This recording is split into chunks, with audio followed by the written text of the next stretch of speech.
Hello students, I am Neha and now in this lecture I am going to continue our second chapter that is change in profit sharing ratio among existing partner। और इसमें हम जो बेटे topic cover कर रहे हैं वो है आज गुडविल का पॉइंट। अब गुडविल का क्या होता है, अभी तक आप लोग 11th में पढ़ के आए हो। Goodwill refers to the good name of the company which is going to be earned by the firm in the market। यानी एक कंपनी मार्केट में जो अपनी परफॉर्मेंस देती है उस परफॉर्मेंस के बाद जो उसके मार्केट में गुड नेम होता है, अच्छा नेम होता है, उसको हम गुडविल बोलते हैं। ठीक है, गुडविल का बेनिफिट क्या होता है? गुडविल का बेनिफिट ये होता है कि वो फर्म को एक्सेस अर्न करवाती है, उससे फर्म की हमारी एक्सेस अर्निंग होती है। यही डेफिनेशन हमने लिखी भी हुई है। The present value of firms anticipated excess earning, यानी जो वैल्यू जो फर्म की एक्सेस अर्निंग में हेल्प करती है उसको हम क्या बोलेंगे? गुडविल। क्लियर? गुडविल के फीचर्स हमारे पास क्या क्या हैं? गुडविल सबसे पहले एक इंटेंजिबल एसेट है। गुडविल को हम टच तो कर नहीं सकते, ये तो सबको पता है। गुडविल को सिर्फ हम फील करते हैं कि हमारी मार्केट में वैल्यू क्या है।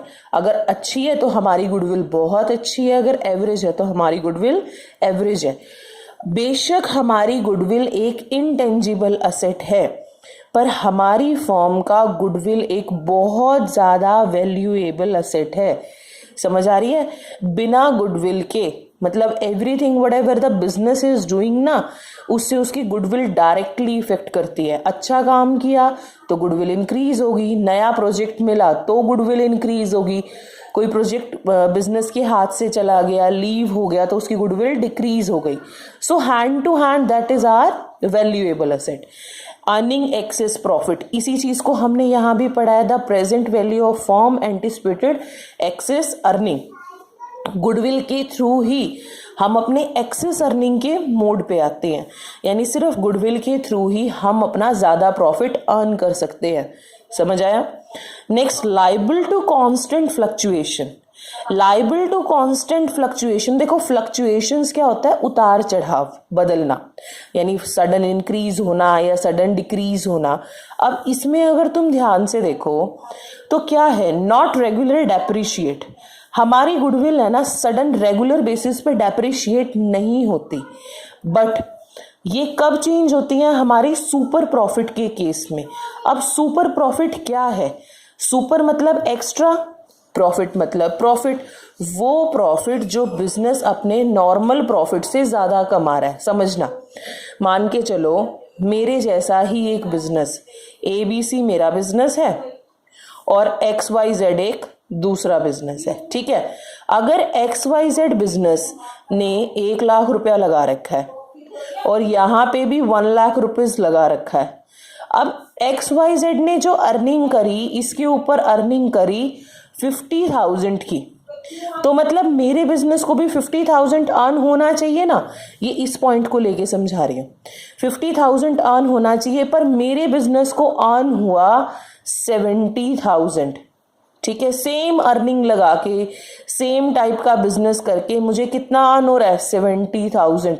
यानी मुझे दूसरे बिजनेस के कंपैरिजन में सेम सारा चीज यूज करके 20,000 ज्यादा अर्न हो रहा है। तो जो ये 20,000 यहाँ पे आया है ये मेरा गुडविल है, ये मेरा गुडविल है। तो गुडविल रेगुलर बेसिस पे हमारी फ्लक्चुएट नहीं होती कि हमारी गुडविल एकदम सडन इंक्रीज हो गई, सडन डिक्रीज हो गई।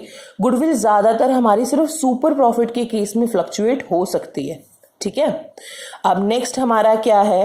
Valuable only when entire business sale और रिकॉन्स्टिट्यूट। गुडविल को हम जर्नली हर बार कैलकुलेट नहीं कर रहे हैं। गुडविल को हम कब कैलकुलेट करते हैं? जब या तो मेरा पूरा का पूरा बिजनेस मैं रिकॉन्स्टिट्यूट कर रही हूँ या पूरा का पूरा बिजनेस मैं सेल कर रही हूँ।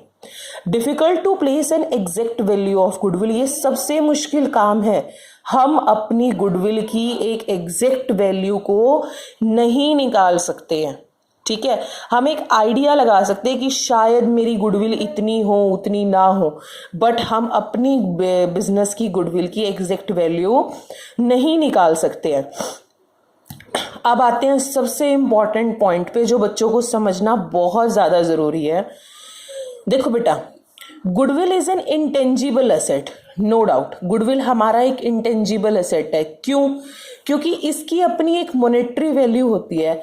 हम चाहे कभी भी कैलकुलेट करें, किसी भी केस में करते तो हम एक मॉनेटरी वैल्यू ही है ना कैलकुलेट, या फिर for the time of quite period, पर वो मॉनेटरी वैल्यू भी एक पर्टिकुलर थोड़े पीरियड के लिए होती है। ध्यान से समझना, सिर्फ अगर मैंने कोई पार्टनर एडमिट किया अपने बिजनेस में, उस टाइम पे मैंने गुडविल की वैल्यू निकाली, वो भी क्वाइट पीरियड ऑफ टाइम है। मैंने मेरे फर्म से कोई पार्टनर एग्जिट हुआ, तब भी मैंने अगर गुडविल की वैल्यू निकाली तो भी एक पीरियड ऑफ टाइम है। यानी गुडविल की मॉनेटरी वैल्यू भी फिक्स नहीं है।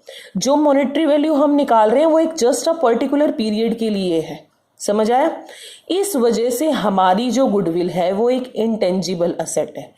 अब जिस चीज में बच्चा कंफ्यूज होता है वो पॉइंट ये है, जो तुम्हें क्वेश्चन भी बड़ा अच्छा खासा अराइज हो सकता है, ये पॉइंट हमारा बहुत इंपॉर्टेंट भी है। ठीक है, कि जो गुडविल है वो हमारा एक फिक्टिशियस असेट क्यों नहीं है। Why goodwill is not a fictitious asset, goodwill is always considered as intangible asset. क्योंकि फिक्टिशियस असेट हमारे वो असेट होते हैं जो रियलिटी में, हम उन्हें रियलिटी में कभी भी एग्जैक्ट असेट नहीं मानते हैं। मैं अभी फिक्टिशियस असेट के पॉइंट के ऊपर कॉन्ट्राडिक्शन नहीं कर रही हूँ कि why this is this and this is that, नहीं, मैं सिर्फ एक गुडविल के पॉइंट ऑफ व्यू से तुम्हें एक बेस समझाना चाह रही हूँ। फिक्टिशियस असेट की हम कभी भी कोई monetary value, exact monetary value नहीं होती है। चाहे हम अपने गुडविल को इंटेंजिबल मान रहे हैं ना, इंटेंजिबल, थोड़े टाइम के लिए उसकी मॉनेटरी वैल्यू फाइंड आउट कर रहे हैं, पर मॉनेटरी निकाल तो रहे हैं ना वैल्यू। यहाँ पे तो उसकी कोई मॉनेटरी वैल्यू है ही नहीं।